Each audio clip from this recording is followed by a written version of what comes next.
You're watching EAC News. Thanks for joining us. The Chaktamuk Short Film Festival made its return to cinemas and offline screenings last month.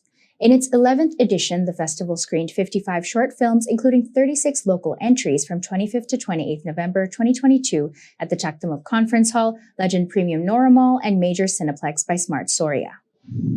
Hundreds of guests attended the festival's opening ceremony on 25th November at the Chaktamuk Conference Hall, including officials from the Ministry of Culture and Fine Arts, filmmakers, prominent figures in the local film industry, and members of the media. Sum Si-ten, CSFF's festival director in 2022, stated that the festival wishes to continue encouraging young filmmakers to showcase their work and present fresh content on the big screen. He said while CSFF began in 2012 as a simple film contest, its core objective of highlighting independent works from young filmmakers, especially in Cambodia, still remains the same. Whenever we organize the festival, we don't just showcase the film, we also promote their works and highlight their achievement. So this year, we like to do the same with, new filmmakers. And of course, we still welcome seasoned filmmakers to submit their work to us. Film director Ruat Sansitni was this year's international programmer for the festival. Speaking on his approach to curating the films, he said that each film had to have a certain quality standard to be eligible. However, more importantly, he was looking for films that dealt with subject matters that could resonate with people in Cambodia. For me, the more important thing was that the films discuss things, issues that are relevant to Cambodia.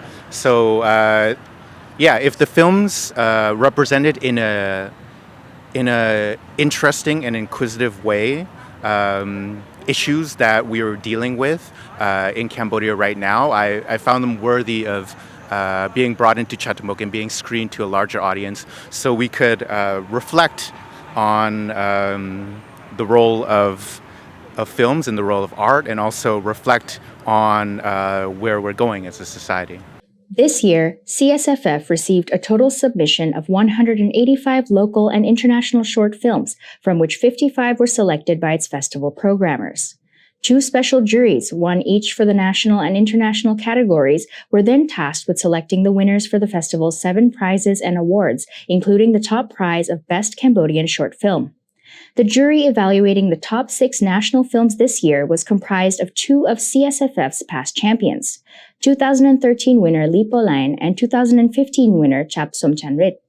Si-ten said that this year's local jury was purposely chosen from CSFF's champions group to help connect past winners with new up-and-coming filmmakers.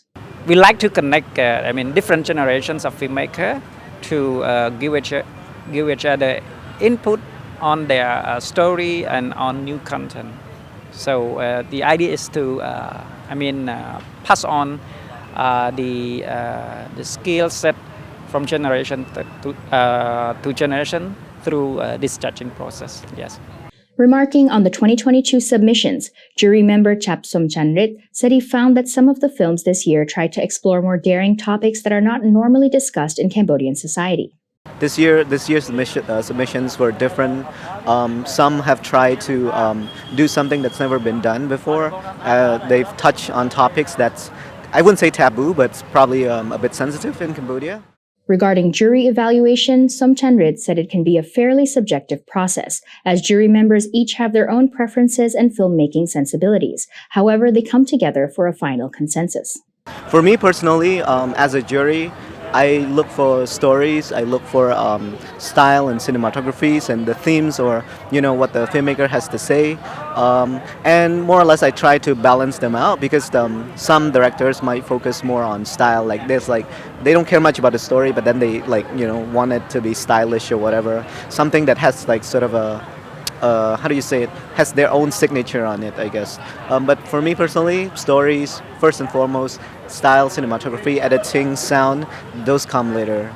Since CSFF is an international film festival, it also acts as a platform for Cambodian filmmakers to connect with other filmmakers around the world. Importantly, the festival also strives to help showcase the winning films on the international stage through its partner festivals, acting as a gateway for local films to break into the international market. Sok Chanrado, one half of the duo behind Sound of the Night, one of the 6 local finalist short films this year, said he thinks CSFF is a valuable forum for young filmmakers to learn what makes a festival-worthy film. For me, it really important for the young people who love on film, who want to know about the international short, what it look like, how they make it, how they submit, how they select, and like how the film interesting for the programmers, like for the festival.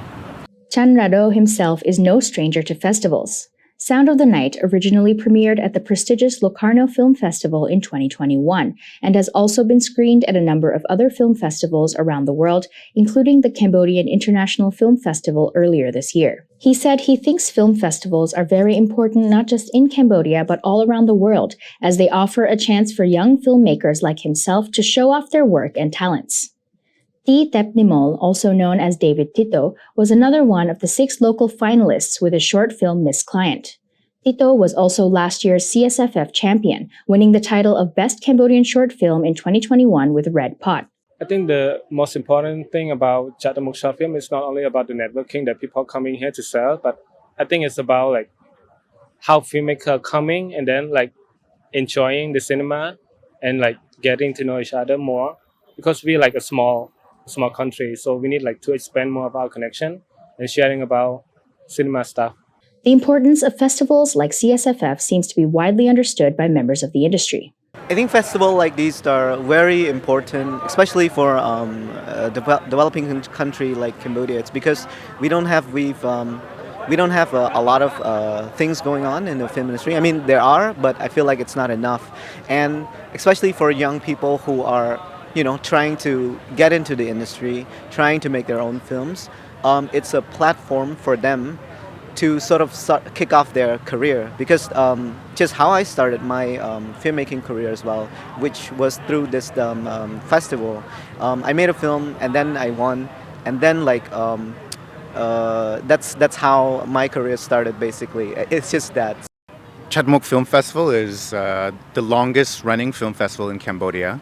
And from its inception, it has always served as a springboard for local filmmakers to show their work and become more empowered in that process. Because without Chak Damuk, I think there's even many of the well-known directors today, they came from this platform.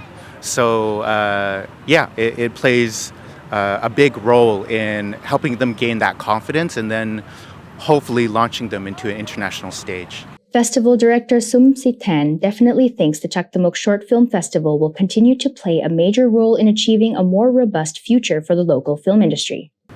Actually, we like the Chak Damuk Short Film Festival to become a go-to platform for every Cambodian filmmaker. That means if they want to showcase their work, they will think of this festival.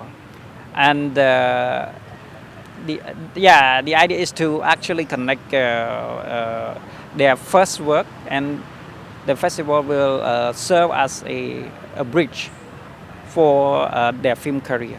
So we have done this for the last 11 years. We hope to repeat this spirit or tradition in years to come. Showcasing 55 short films in cineplexes across Phnom Penh, the 11th edition of the Chak Damuk Short Film Festival finally returns for in-person offline screenings for the first time in 2 years since the beginning of the COVID-19 pandemic. The festival continues to be a cornerstone for the local film industry, acting as a launch pad for many young up-and-coming Cambodian filmmakers. Darshana Gochan, Chak Damuk Conference Hall, Phnom Penh.